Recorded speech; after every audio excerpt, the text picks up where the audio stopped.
Je constate que c'est un immense gâchis. On a le désordre et l'injustice. On a le désordre scandaleux, et je suis le premier à demander le rétablissement de l'ordre. Mais on a le désordre parce qu'il y a l'injustice et parce que cette loi est absurde, mauvaise, que le gouvernement a en permanence jeté de l'huile sur le feu et qu'il n'est pas apte à gouverner le pays. Mais tous les Français le constatent, c'est tout. Dans le fond, tout est mauvais. Non, tout c'est est pas la question de tout est mauvais. Je sais pas savoir. Non, mais je vais vous répondre. La question majeure, c'est que ce gouvernement n'a plus de légitimité politique. La loi est contestée par une très large majorité de Français. Admettons. S'il y avait une majorité parlementaire.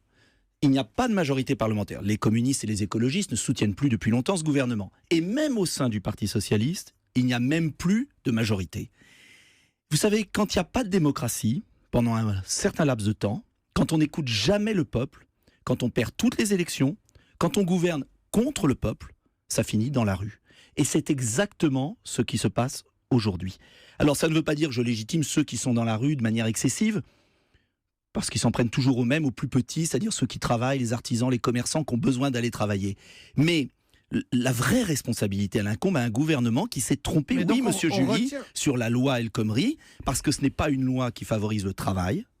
Moi, si c'était une loi qui favorise le travail, qui par exemple supprime l'exonération de charges sociales en France pour les travailleurs détachés, 500 000 Polonais, Roumains, Espagnols, si c'était une loi qui supprime le RSI pour les artisans, c'est-à-dire qui corrige le tir, si c'était une loi qui baisse les charges des PME, mais moi je dirais bravo.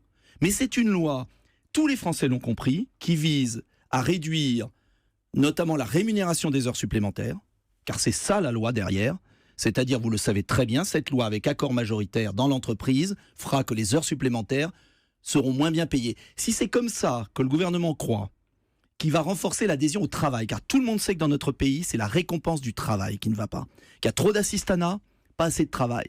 Et le gouvernement, en fait, fait une loi low cost pour une France low cost. Moi, je n'en veux pas, comme les millions de Français.